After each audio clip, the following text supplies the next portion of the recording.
Hi and welcome back to another podcast with your host Miriam at Rage Vibes. Today's podcast is going to be quite an enlightening one and one we've touched upon in various other episodes but not really gone into it in much depth. So here we go. Today is all about solitude and finding solitude and being blissful in that solitude that you do hopefully find. When we've gone through different episodes in our life and different painful experiences, trauma, heartache, depression, any form of basically self-reflection, even just working things out. Maybe it's been an end of a friendship, maybe it's been an end of a relationship, maybe you've left a place of work, you're moving on to something else, maybe you're moving country to somewhere else. We all have obviously different episodes and different chapters that happen to us. And there are times when we just need to be by ourselves. And for many, this is something we really, really struggle with. I personally, many years ago, was in a place where I was surrounded by lots of individuals. It could be family members, it could be friends, and I would still find myself feeling lonely. And I would still hunger after companionship, having someone at the side of me, even if it didn't mean it was the right company that I had, even if it was that person that would get on my nerves, even if it meant somebody that really drove me insane. Some people cope with having the television on or the radio on, or they have a pet, and still in those quiet moments they really struggle to be by themselves. And it takes years. I mean, I personally I found that it's taken me years and years and years to really fully embrace myself and to fully embrace my own company and my own gaps in silence. And as I'm doing this podcast, I am miles and miles and miles away from my original area or my original zone. I'm in China. And as I'm sat here on this beautiful rocking chair, facing some gorgeous lush mountains with mist and fog, and it's been raining, it inspired me to think about how some people just really would not be able to cope with that. For the last couple of days, I have enjoyed nothing but switching off completely. Switching off remotely, switching off wirelessly, switching off any technology and so forth. Obviously, there's times you have to dip in and out and you have to do certain things. But just being in that complete silence and surrendering to nothing has been quite blissful. And some people would really be turning grey hairs or would be struggling or would be having violent stops or episodes, demanding, where's the Wi-Fi, where's this, where's that? And I think sometimes we forget the beauty of just doing nothing. We forget the beauty of just sitting in peace and maybe staring out the window and daydreaming. We forget what it's like to witness a raindrop or raindrops, in my case, coming down. We forget to watch the clouds move from one side to another, to watch the birds, to just watch humankind do their normal everyday thing. And as you're sat in that solitude by yourself with your own company, people do not appreciate how valuable that is. Of course, we all want human companionship.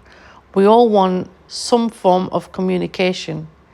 But actually, sometimes sitting in that solitude is the most peaceful thing you can bring, and gift-wise, you can give to yourself and you don't realize it.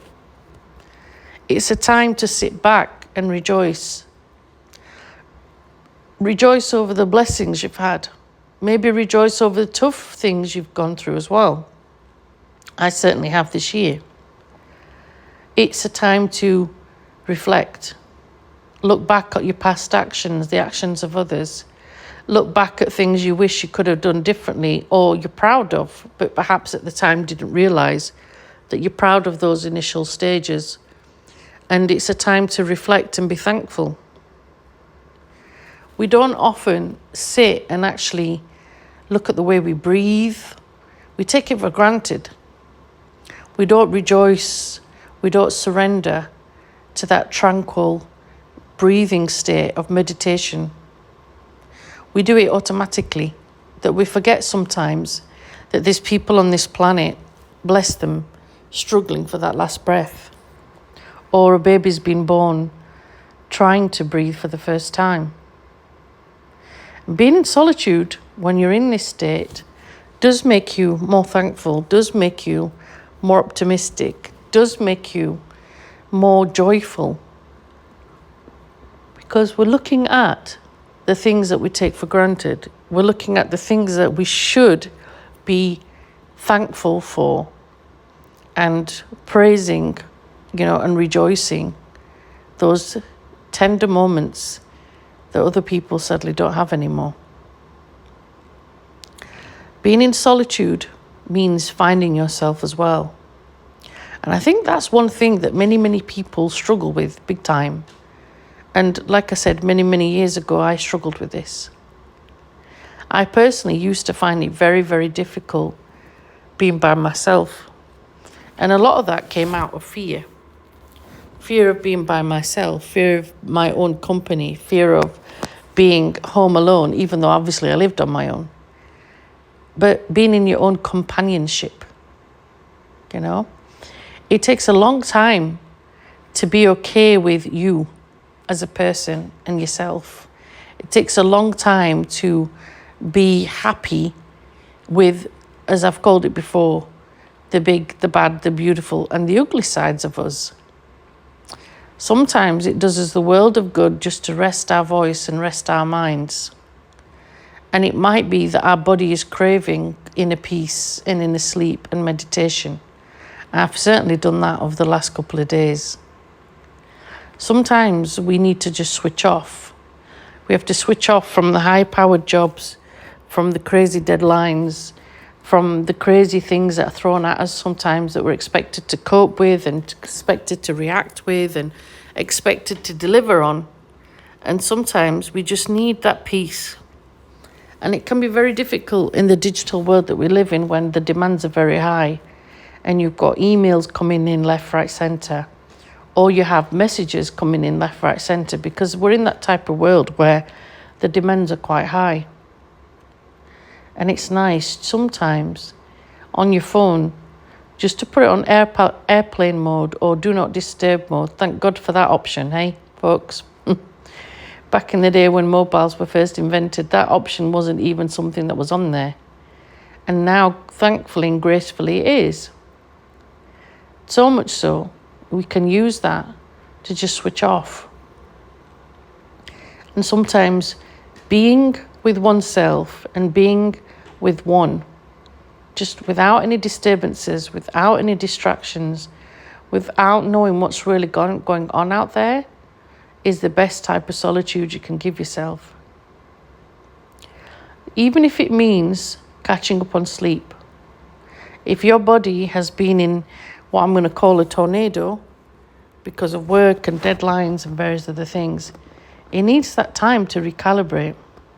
It needs that time to rebalance. It needs that time of rest. And sometimes we don't realize it, but we've been fighting and fighting and fighting. Our body has been going through so much, through the stress, through the different expectations and demands. We don't realize how much we put on our own physical bodies, to the point where certain organs are shutting down or not coping. And your rest and your sleep is telling you that you're exhausted, that you need to look after the body and the mind. And it's very hard to do that. In the world we live in, we have commitments, we have family members, we have kids, we have parents that rely on us. And I don't mean do this in a selfish way, as in go off and travel for somewhere. We can try and do this within ourselves, whether it's just you giving yourself 1 hour of solitude and locking yourself in the bathroom or locking yourself in the shed or somewhere where there's peace and quiet. We have places, don't we, that we call man cave or woman cave or this is my particular room. It might be that you just go to the library somewhere or a cafe, somewhere that you've got tranquility, somewhere where you can just be yourself and wake up refreshed, wake up with peace, wake up with joy, wake up with love in your heart. Those things we take for granted, and we don't realize that we've had to balance quite a lot of things to get to that particular stage. Sometimes we have to say no more in order to have that solitude. And again, that can be quite hard because of the demanding jobs we're in. Sometimes we're expected to say yes all the time. And certain employees are not used to us saying no. And this can resonate with our families as well. Once you're in that state of solitude and bliss and, no distractions, it's just simply nice to be with oneself. Perhaps there's books that you've been meaning to read that you've not caught up on. Maybe there's just time within yourself. When was the last time you just sat still and listened to yourself breathe? That's part of meditation as well. But it regulates your heart. It regulates everything that you're doing. And clearly, if your body has been dying, sorry to use that term, for rest, maybe it's that time now that you give it that rest. Maybe the meditation that you've needed is just to stop and to be with one and to be at peace, even if that means sleeping. Your body perhaps is out of regulated sleep. We can be exhausted from the jobs that we're doing, as I said, and sometimes we don't realize that when we stop, our body's telling us that we need to catch up on that rest and that sleep. There's many of us that struggle to sleep at night. When we're in these high-powered jobs, sometimes we're so anxious. We have certain pressures over us, financial pressures, family pressures, job pressures, that we can't sleep and we can't get into that pattern of sleep, and we need the rest. We need to switch off. And it's quite hard to regulate. And that's when the solitude comes in. Just being by yourself, switching off, giving your mind clarity. And again, that's not an easy thing to do because your mind sometimes will be overthinking every little thing. It's not just anxiety, sometimes it's OCD as well. Because we're overthinkers, often our brain will be thinking about 30, 40, 50 things each second. And it's not allowing itself to regulate. It's not allowing itself to relax. It's not allowing itself to think, I need to be at peace and I need to be calm. And that's when the solitude is going to be very, very rewarding to your soul, because it needs that time to recalibrate. It needs that time to be away from those demands and for you to give yourself time. And we're very good as human beings giving time to others and giving time to the people that need it, but the people we neglect is ourselves. As I said, sometimes that solitude could be you just sitting in the car. It could be you going to a church, a mosque, a synagogue.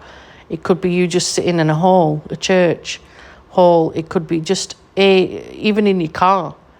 Wherever you personally have found solitude, wherever works for you, that's what is important. And when you get to that area of solitude, you need to remind yourself of basics.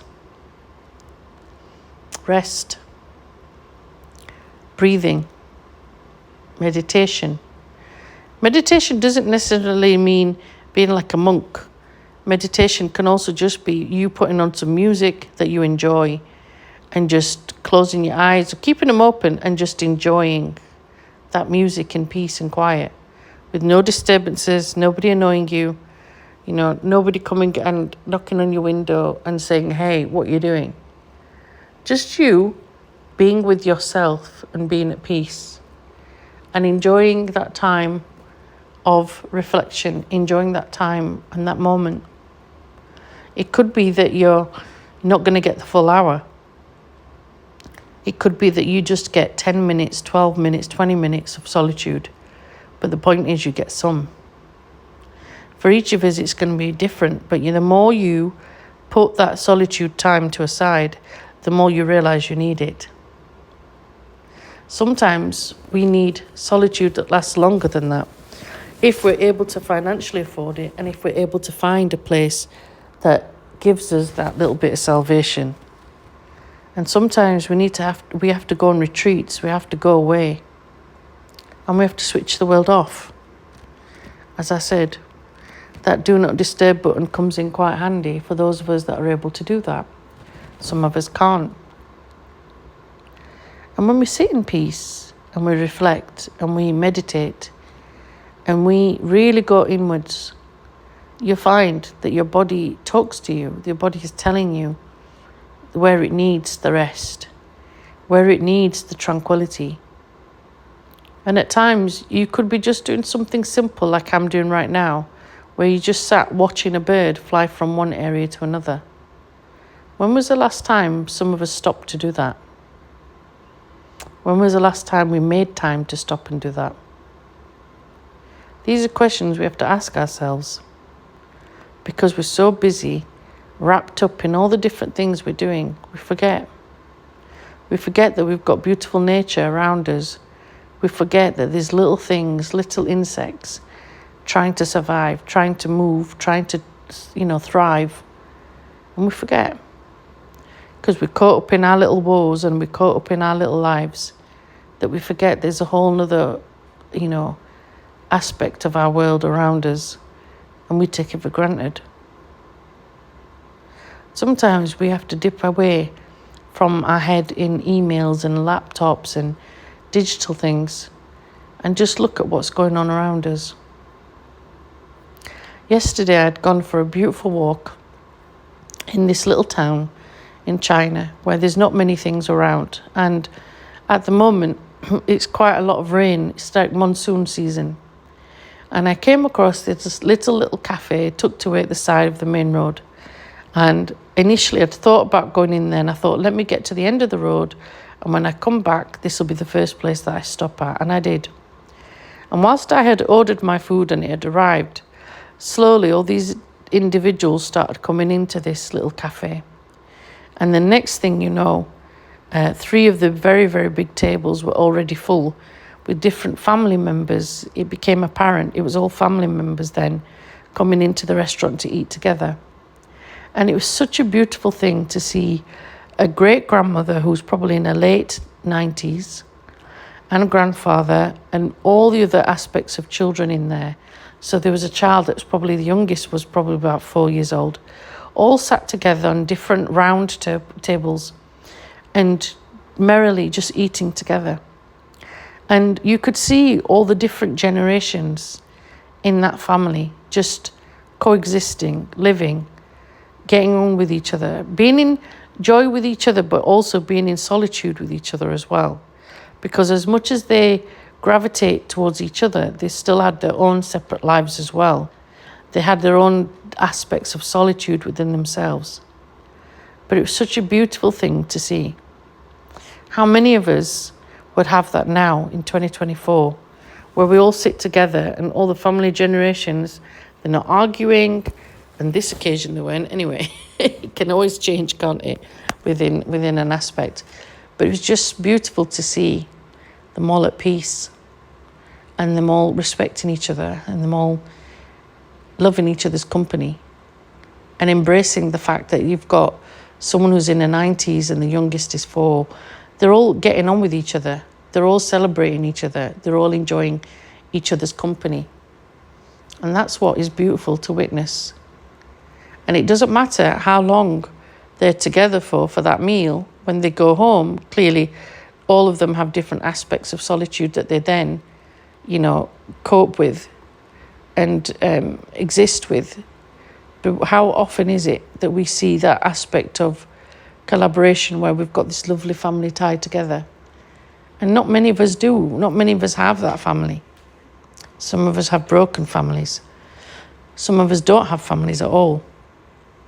Some of us have friends we consider to be families.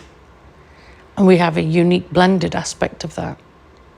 But that also comes with being in solitude as well and being okay with yourself. So what I'm getting at is make time to be with yourself. Make time to be with you.